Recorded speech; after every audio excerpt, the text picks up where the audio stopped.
Amigas, amigos, qué gusto estar con ustedes una vez más, y en esta ocasión pues me da muchísimo gusto recibir a un amigo, Héctor Hugo Covarrubias. Héctor, gracias por estar con nosotros, por haber aceptado esta invitación, porque fíjate que como medio de comunicación estamos haciendo un ejercicio que parece un poco titánico, pero creo que importante, para que en la medida de lo posible los y las ciudadanas estén conociendo a quienes están contendiendo por algún puesto dentro del Poder Judicial, tanto federal, y en su momento lo haremos con quienes contienden por el Poder Judicial del Estado, que tienen un periodo de campaña más corto.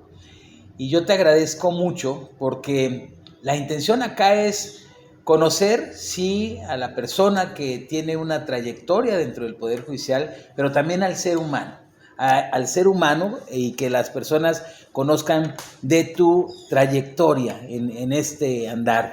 Cuéntanos, Héctor, ¿a dónde naces? ¿Cómo te desarrollas? Tu infancia, tus juventudes, esta parte que forma parte de ti.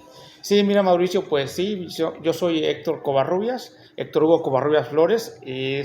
Yo soy originario de Ciudad Mante, Tamaulipas, originario. Crecí en una zona rural, en una familia modesta, ahí con mis padres, hasta los 12 años.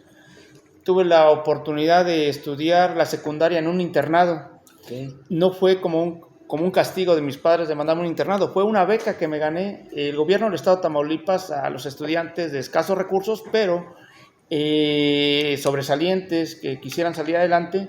Si pasaban el examen podían entrar a ese internado de Tamatán, famoso internado de Tamatán. Ahí estudié la secundaria. ¿Cómo era la estructura del internado? Porque ciertamente dices, no era castigo.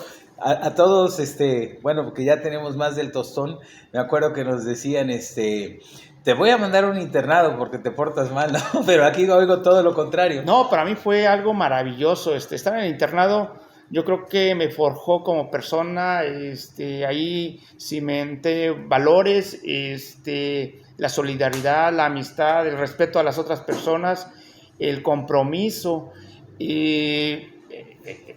Yo ahí, me gustó mucho porque algún maestro descubrió que yo podía hablar en público, ¿no? Uh-huh. Y en algo tenía que destacar. Algunos eran buenos para las matemáticas, otros para el español, la ortografía, para el atletismo. Dije, bueno, yo tengo que destacar en algo. Uh-huh. Algún maestro se fijó ahí en mí que me puso un discurso a todo el grupo y me fue seleccionando al grado que representé a mi secundaria a nivel estatal en concursos estatales de oratoria y obteniendo lugares importantes, el segundo lugar, tercer lugar a nivel estatal. ¿Y cuántos años estuviste interno? 3 años, lo que es la secundaria.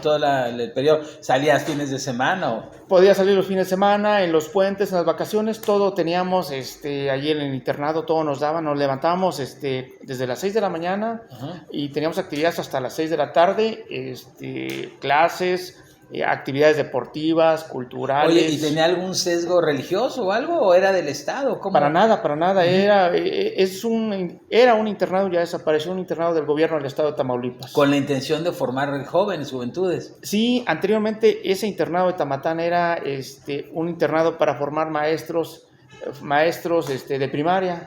Okay. Desapareció y dejan el internado para secundaria. Bien, pues te dejo continuar, pero me llamó la atención, siempre interesante conocer cosas nuevas, ¿no? Sí, después yo estudié el bachillerato ya en el estado de San Luis Potosí. Okay. Me fui a... Hermoso San Luis. Hermoso San Luis Potosí. De Ciudad Victoria, bueno, me fui a San Luis Potosí, estudié en un municipio que se llama El Naranjo. Yo me quise quedar ahí porque era cerca de, colindando con el Mante, Tamaulipas, con Antiguo Morelos, Tamaulipas, okay, donde vivían mis padres. Bueno, aún vive mi papá. Pero El Naranjo, San Luis Potosí, ahí estudié el bachillerato. Me gustaba mucho porque es todo un valle donde pasa un río. Dije, bueno, yo de aquí soy. Cuando tenga libre, pues hay que ir al río, hay que ir a la cascada. Claro. Y fue todo una experiencia muy bonita de 3 años allí en el estado de San Luis Potosí, porque a través de la oratoria pude recorrer todo el estado de San Luis Potosí, la Huasteca, el altiplano, su cultura, y concursando en oratoria, en debates. Entonces fue una gran experiencia también. Esta parte de la oratoria creo que es algo muy, muy interesante. Tengo algunos amigos, en casi la mayoría políticos, que también destacaron de una manera importante en el tema de la oratoria, ¿no? Es un ejercicio pues muy interesante, ¿no? De realizar, de poder hacer. Sí, fíjate que aún recuerdo algunas partes de un discurso que me marcaron mucho y que es impresionante, ¿no? A través del tiempo, de los años, cómo esa parte, ese discurso, yo lo recuerdo siempre con mucho cariño y ese maestro que me puso ese discurso, yo creo que influyó mucho en mi persona. Ok, sí, son cosas que van marcando, ¿no? Van marcando el camino. Oye, ¿y en qué entiendo si el internado traía una formación para docentes, desde ahí decides irte hacia la parte más del derecho, o cómo está esta parte de tu vida? Es importante porque efectivamente estar en el internado, tenías, una vez terminado la secundaria y en un internado, podías elegir para seguir para maestro o profesor de primaria o secundaria en un internado también del gobierno, o seguir para ingeniero en la Universidad de Chapingo. Universidad de Chapingo era la opción, o la normal de maestros en San José de las Flores, en el estado de Tamaulipas, está en internado. Pero yo no quería ser maestro ni quería ser ingeniero. Yo quería ser abogado. Fíjate que desde que estuve en mi pueblo, en mi rancho, con mis padres, veía muchas injusticias. Desde los 12 años fue impresionante, a todo el mundo le cuento que desde los 12 años yo quería ser abogado.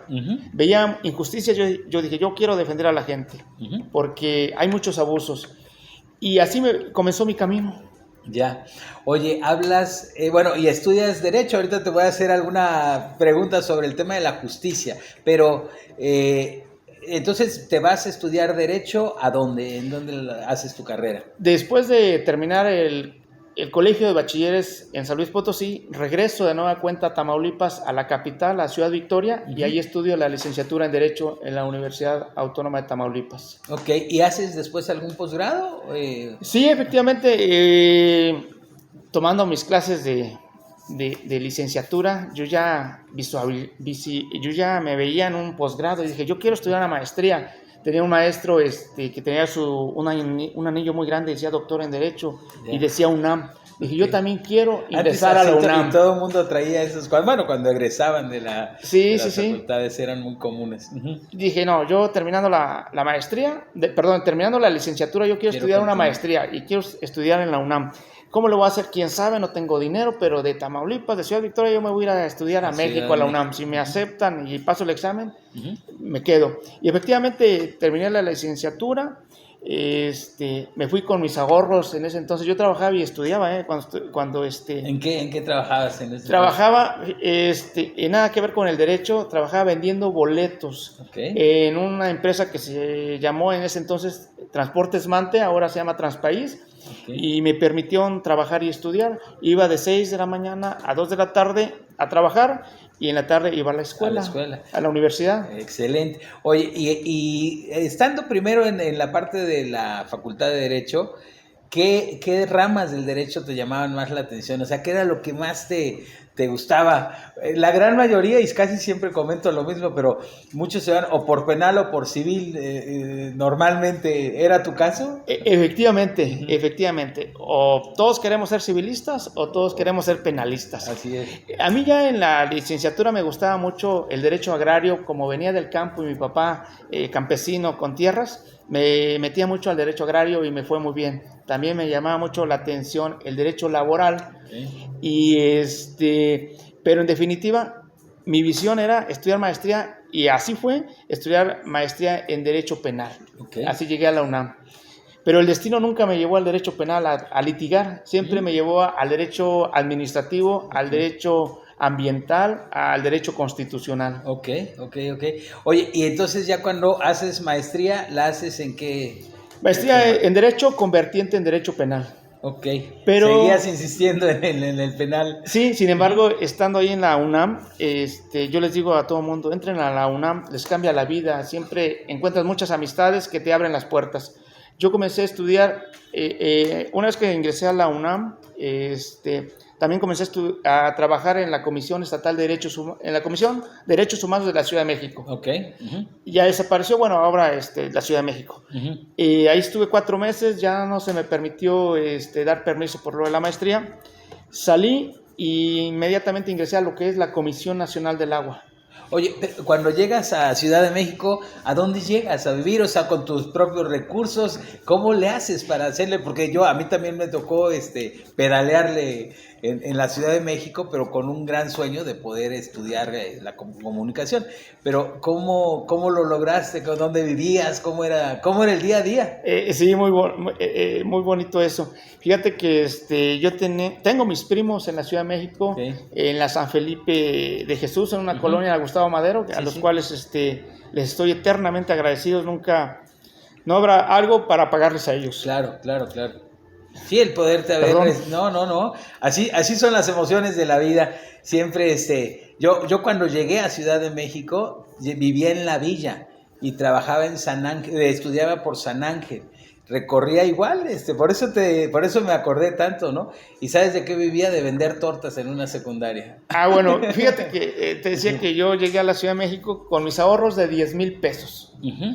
Que eran muy buenos. Eran muy buenos. Digo, son en aquel entonces, no sé exactamente en qué año, pero pues ya 10,000 pesos ya se hacían alguito. Y llegué y me instalé con mis primos. Ya llegué yo aquí, yo sabía que mi tío, mi tía, eran muy generosos, recibían a todos los familiares. Ya habían llegado anteriormente otros primos que los habían recibido, les apoyaron para que mientras se enrolaban ahí en la Ciudad de México, se encarrilaran, les daban ahí espacio en su casa. Y así fue que llegué con mis primos, muy amables. Estuve ahí prácticamente el primer semestre.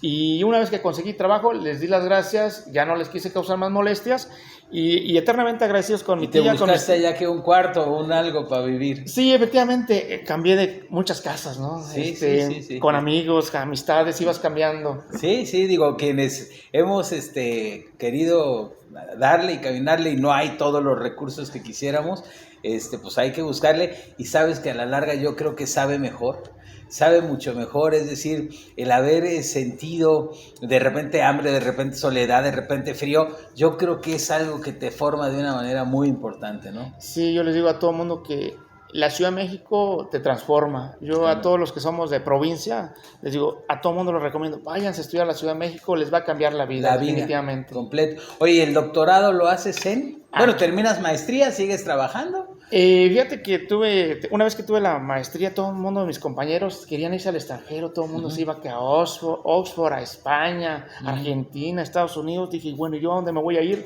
si no domino ningún idioma? Anduve tocando puertas y salió un intercambio cultural, tipo beca, con amistades. Tuve la fortuna de estar en Japón 6 meses. Maravilloso. No lo menciono muchas veces porque yo tenía el proyecto de la UNAM de titularme con la tesis un análisis comparativo de tipos penales en medio ambiental México-Japón, pero desafortunadamente nunca terminé la tesis. Con toda honestidad lo menciono. Sí. Entonces, que es parte esencial de un hombre honesto. Eso me agrada que lo digas así. Y era un poco difícil porque avancé con mi tesis y me lo dirigía una doctora muy brillante ahí de la Suprema Corte de Justicia de la Nación, pero tenía muchos tesistas de maestría.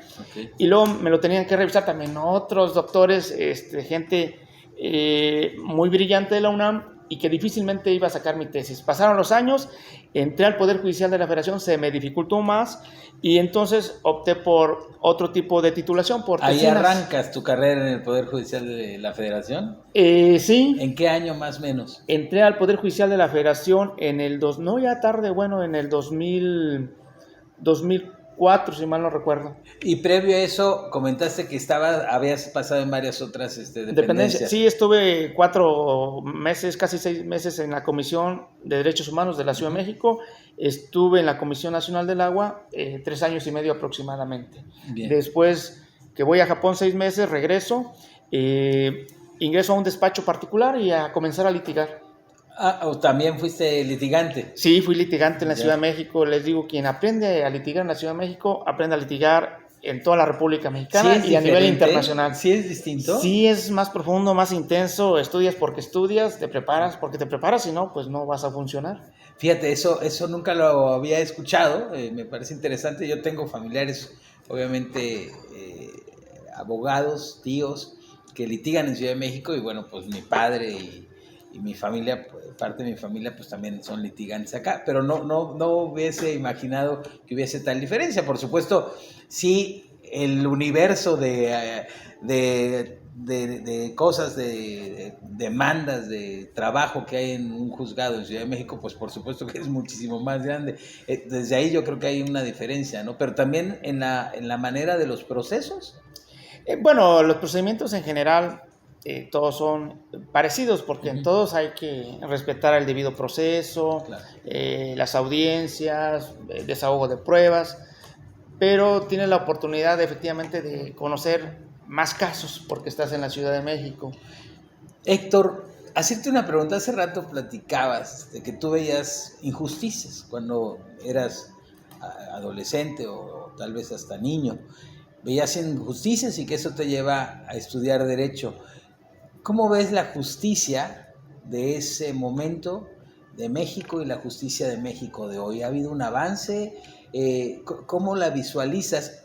Obviamente desde una edad muy temprana y hoy que has estado como litigante, pero también dentro de los tribunales judiciales de la Federación. Fíjate que ha habido muchos avances, por supuesto. Sin embargo, yo puedo criticar porque es sano criticar y reconocer. En el fuero común siento que aún prevalecen muchos vicios. Y en el fuero federal considero yo que hay mucha transparencia, pese a los cuestionamientos que se hagan, hay definitivamente transparencia. Yo siempre he señalado, y lo he dicho a la gente, que si ven un acto de corrupción, que lo denuncien. Yo llevo 20 años en el Poder Judicial de la Federación, jamás he visto un acto de corrupción. Y siempre lo he sostenido y le he dicho a toda la gente, si ustedes ven un acto de corrupción, hay que denunciarlo inmediatamente. Fíjate que me parece importante que lo digas. No todas las personas que han estado platicando conmigo en este proceso, digamos, se atreven a decirlo. Ciertamente en el fuero común, y para que las personas más o menos entiendan de qué está hablando Héctor, el fuero común hablamos del poder judicial en los estados, ¿no? El estatal. Y el fuero federal, pues lo dice su nombre. Y es coincidente esto que dices. Finalmente alguien por ahí nos explicaba todos los supervisiones, candados, si yo lo quiero decir como coloquialmente, para que las personas que hoy decidan o no ir a votar puedan entender un poco más de todo este tema, ¿no? Creo que es fundamental que se entienda. Esto del poder, del fuero común, del poder judicial en el Estado, debe de ser erradicado, ¿no? Yo creo que son uno de los vicios más complicados y en donde desafortunadamente, desde el anterior presidente de la República y desafortunadamente hasta el actual presidente de la República, insisten en poner a todos en una canasta y hablar de corrupción generalizada. Y se me hace una injusticia. Dentro del Poder Judicial, una gran injusticia, porque no es de tal manera, Héctor. No está generalizado, efectivamente. Y fíjate que da pena, la verdad, ir a un juzgado civil y pedir una copia y te estiran la mano para otorgarse esta copia. Decían por ahí que pedían el 14, ¿no? Que el 14 era como la propina, la mordida, ¿no? Sí, efectivamente. O preguntar, oye, fíjate que presenté esta promoción, ya pasaron 8 días y no se ha acordado. Uh-huh. Pues uno no entendía el mensaje, pero deberías de dar un dinero para que pudiera salir tu acuerdo. Circular. Y en el Poder Judicial de la Federación, yo puedo sostenerlo, siempre lo digo, con la cara muy en alto, no pasan esas cosas, por supuesto, no pasan esas cosas en el Poder Judicial de la Federación. Yo creo que la crítica al Poder Judicial de la Federación, al cual pertenezco tal vez, debemos reconocer que hay actos, un sistema estructurado que no permitió avanzar a mucha gente preparada. Ahora con esta reforma judicial que de alguna forma se democratiza el Poder Judicial de la Federación, da oportunidad a toda esa gente que viene de abajo, que no es familiar tal vez de un magistrado, de un juez o de un ministro o de altos funcionarios del Poder Judicial de la Federación, da la oportunidad de que puedan participar en esta elección para jueces federales, a todas estas personas que nunca se les había dado la oportunidad. Por un lado, tienes razón, pero por otro lado, a mí sí me gustaría destacar mucho el hecho de que la trayectoria, es decir, la carrera judicial es fundamental para entender. Es decir, si bien el Poder Judicial en general, por el volumen de trabajo, por los vicios que ha venido, de repente está de una pincita, ¿no? Yo no visualizo, con todo el respeto a personas que seguramente están preparadas jurídicamente hablando, pero no están en la posibilidad de haber conocido todo lo que es la carrera judicial y haber participado desde abajo hasta puestos de jueces o incluso magistrados. Entonces, yo he hecho mucho énfasis en eso para que las personas que van a votar puedan tener la claridad de la valía de personas como tú que han recorrido un camino dentro del Poder Judicial, del cual me gustaría mucho que nos platiques. Fíjate, yo toda mi experiencia en el Poder Judicial de la Federación, mis 20 años, más de 20 años que estoy en el Poder Judicial de la Federación, me he desempeñado como asesor jurídico federal. He estado en diversas plazas, en la ciudad de Mexicali, Baja California, posteriormente en el puerto de Veracruz y ahora aquí en Jalapa. Eso es mi suma de más de 20 años como asesor jurídico federal. He litigado inmensamente en lo que se refiere al derecho constitucional, lo que es el juicio de amparo, los juicios federales, juicios civiles federales, juicios contenciosos administrativos. Yo le digo que lo que hace el asesor jurídico federal tiene un abanico muy amplio de materias. Nosotros vemos lo que es el derecho migratorio, derecho de los pueblos y comunidades indígenas, derecho de los niñas, niños y adolescentes, derecho laboral, derecho ambiental, todo lo que es el derecho administrativo, todos los actos de autoridad, derecho fiscal, derecho aduanero y todos los actos de autoridad. Es amplísimo lo que hace un asesor jurídico federal, nos da una gran apertura, un gran conocimiento y siempre estamos actualizándonos, llevamos los mismos cursos de preparación que los secretarios de juzgados de distrito. Nuestro puesto es al mismo nivel que de ellos. Oye, ahora que hablas, bueno, es muy amplio todas las materias que se ven, pero tu opinión en este momento trascendental para nuestro país en la reforma al artículo 2 constitucional, ¿qué opinión te merece y cómo lo visualizas? Pues pienso que se deben de respetar y garantizar los derechos de los pueblos y comunidades indígenas y afromexicanos. Hoy en día deben de lograr ellos total autonomía para poder decidir ellos mismos sobre sus formas de gobierno, siempre y cuando todo en sincronía con el marco constitucional mexicano. Claro.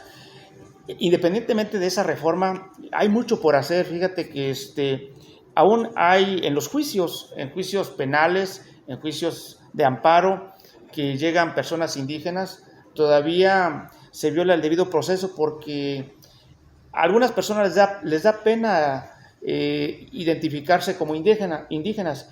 Les digo yo que si se identifican como indígenas, se potencializan sus derechos, se les nombra un intérprete, y de esa forma pueden defender mejor los derechos.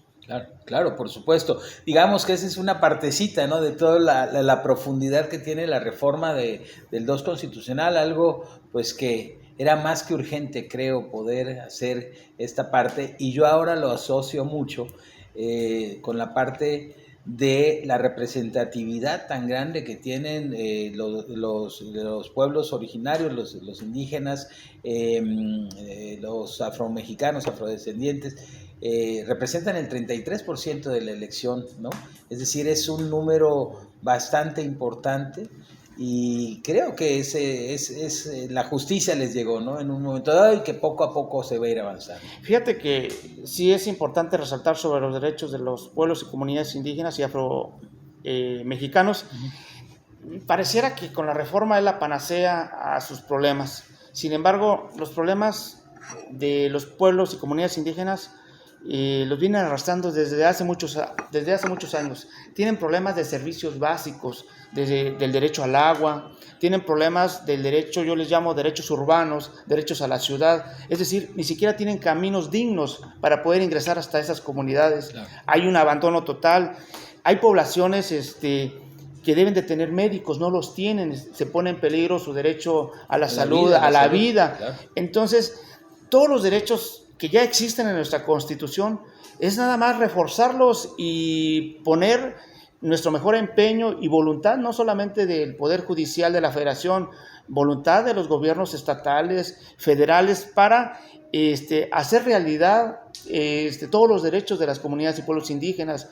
Creo que falta sensibilidad de servidores públicos, inclusive de juzgadores, para juzgar con perspectiva de derechos indígenas, de derechos humanos a favor de los indígenas, con perspectiva intercultural. Muchas veces no se toma en cuenta su contexto social, claro, lo cual afecta luego y trasciende en las sentencias. Por supuesto, digo, sería un tema para solo hablar del tema, y ahí con nuestro amigo José Hernández, algún día vamos a hacer una charla, pues él como indígena y como una persona que ha trabajado tantísimo y con tanta preparación igual y con tanta capacidad, algún día nos sentaremos a platicar, pero a platicarlo de tal manera que las personas puedan entender, digerirlo, porque a veces nos llenamos de tecnicismos y de temas que no aportan del todo, pero ya verás que lo vamos a hacer.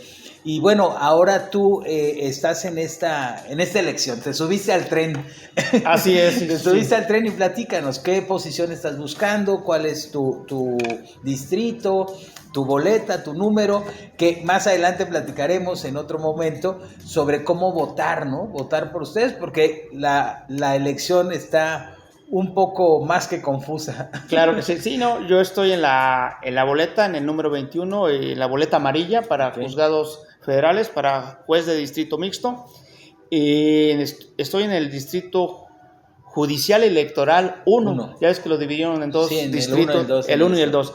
Y el 1 comprende prácticamente de Jalapa y todo el norte de Veracruz. Aunque bueno, comprende desde la antigua, Emiliano Zapata. Así es. Banderilla, Jalapa para arriba, ¿no? Para arriba, todo desde la costa hasta colindando con Puebla y San Luis Potosí. Todo. ¿Cuántos estados más o menos te tocan, digamos, en municipios? Municipios, perdón, estados de municipios. Son 900, perdón, ya también yo estoy exagerando. 90. Son 99 municipios 99 los que hay que recorrer.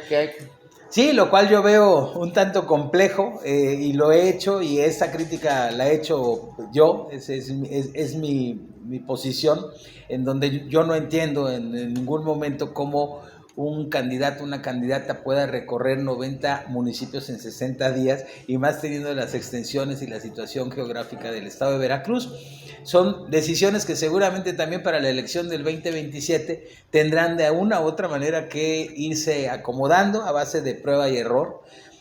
No me deja de doler como mexicano los miles de millones de pesos que está costando esta elección, pero bueno, hoy estamos aquí y es una realidad esto que estamos haciendo, viviendo, en donde tenemos que ir a las urnas el 1 de junio o no ir, siempre lo digo de la misma manera, porque bueno, eso ya será decisión de cada mexicana, cada mexicano que esté en posibilidades de votar, para poder ver y checar quiénes son y quiénes podrán ser sus juzgadores. O sea, de una u otra manera, todos los seres humanos tenemos en cualquier momento la posibilidad de ser juzgados o de tener que poner alguna demanda por algún tema que puede ser tan grande, ¿no? Desde un accidente vial, a nadie se le desea absolutamente nada, pero esta parte es importante, que como ciudadanas y ciudadanos lo entendamos, que todos en un momento dado podemos estar en manos de un juez, de una magistrada, de un magistrado, que va a tomar una decisión, y lo más importante es que creo que esa persona debe estar total y absolutamente preparada, ¿no? Y con una trayectoria, para mí, muy importante dentro del Poder Judicial. Así es. Fíjate que, por supuesto que se debe de impartir justicia de manera totalmente imparcial y totalmente independiente, pero yo creo que el nuevo perfil del juez federal, de los juzgadores federales, desde mi punto de vista, pareciera algo ingenuo decir juez de puertas abiertas. Sin embargo, hoy en día la ciudadanía debe tener la total confianza de acercarse a su juez, al juez federal, y que sea escuchada. Anteriormente, yo creo que esa es alguna de las fallas que tenemos, de que si bien están los juzgados y todo es muy amable, pero hay límites que no se cruzaban, y yo quiero ser ese juez que escucha a toda la ciudadanía, a todas las partes, que tengan toda la confianza de que se les va a escuchar. Es muy importante tener el trato directo con las personas que están involucradas en un juicio. También otra de las cuestiones, hoy en día los menores de edad, niñas, niños, adolescentes, también pueden participar en los juicios, y se han puesto obstáculos porque es que no está el psicólogo presente, no está el asesor jurídico presente, pero está el protocolo de la Suprema Corte de Justicia de la Nación, y hay que activarlo para poder escuchar a menores de edad, a personas con discapacidad, a personas indígenas, a grupos campesinos. Entonces, vulnerables en general. A grupos vulnerables. Esto no implica que vaya a actuarse de manera parcial, no. Claro. Siempre va a imperar el principio de neutralidad, claro, de imparcialidad y de total independencia, pero claro, sí es importante que el juzgador visibilice a estos grupos vulnerables para poder tomar una decisión más correcta. Esta parte que comentas, y ya para ir cerrando nuestro capítulo de hoy, del tema de los niños, ¿no? Que podría parecer, y quien no ha tenido que padecer una situación así, podría parecer que esto así ha sido siempre, y no. Esto de que hoy los niños, las niñas pueden ser y deben de ser escuchados, y bueno, pues ni modo, a veces en la irresponsabilidad de los padres mezclamos a los hijos en situaciones que no deberíamos, en donde se enganchan las partes en una cuestión sentimental, lastiman a los niños, en fin, esta parte de la justicia que hoy también escucha y le presta atención a los menores, a las infancias, es fundamental. Hay tantas cosas, y todo eso es lo que los juzgadores en un momento dado es importante que conozcan, pero que sean personas sensibles también. Sí, eso es fundamental, que hoy en día pues demos la apertura a escuchar a los niños, niñas y adolescentes, claro, siguiendo los protocolos. Claro, por supuesto. Para reservar sus datos personales, no violentar derechos personales de ellos. Claro, por supuesto. Yo creo que es muy, muy importante. Pues, Héctor, yo te agradezco mucho. Recuérdanos, tu número es Mi número es el número 21, boleta amarilla para juez federal. Algo que quería agregar nada más. Por supuesto. Fíjate que otro de los compromisos que yo tengo, que veo, y como una forma de acercarnos a la ciudadanía, es que el nuevo juzgador emita sentencias en lenguaje ciudadano. Es decir, somos muy técnicos luego los abogados, y ya nos ponemos a hablar de palabras jurídicas, que el interés superior del menor, que te otorga la protección de la justicia federal, pero no. Independientemente de elaborar una sentencia técnica con todos los requisitos, exhaustiva, fundada y motivada, también pienso que uno de los compromisos que tiene el juzgador es elaborar una sentencia en lenguaje sencillo que sea entendible para toda la ciudadanía. Qué importante lo que estás diciendo, qué importante. A veces son cuartillas y cuartillas y cuartillas de textos, está bien, o sea, se tiene que documentar y estar firme en lo que se está juzgando. Sin embargo, esto que dices, el que yo pueda, si mañana estoy siendo juzgado o yo demandando algo, que yo como ciudadano común y corriente, que no estoy inmerso en la parte de las leyes, pueda entender lo que estoy leyendo. Esa parte me parece muy valiosa también. También quiero comentar que también el nuevo juzgador debe de apoyarse en las tecnologías de la información, en la inteligencia artificial, apoyarnos con todos estos medios tecnológicos inclusive para ahorrarle dinero a las partes. Es decir, podemos... Dinero y tiempo. Dinero y tiempo, efectivamente. Promover todas las demandas en línea, en la medida de lo posible, porque hay gente que, bueno, no tiene los medios ni la preparación para poder hacer una demanda en línea. Claro.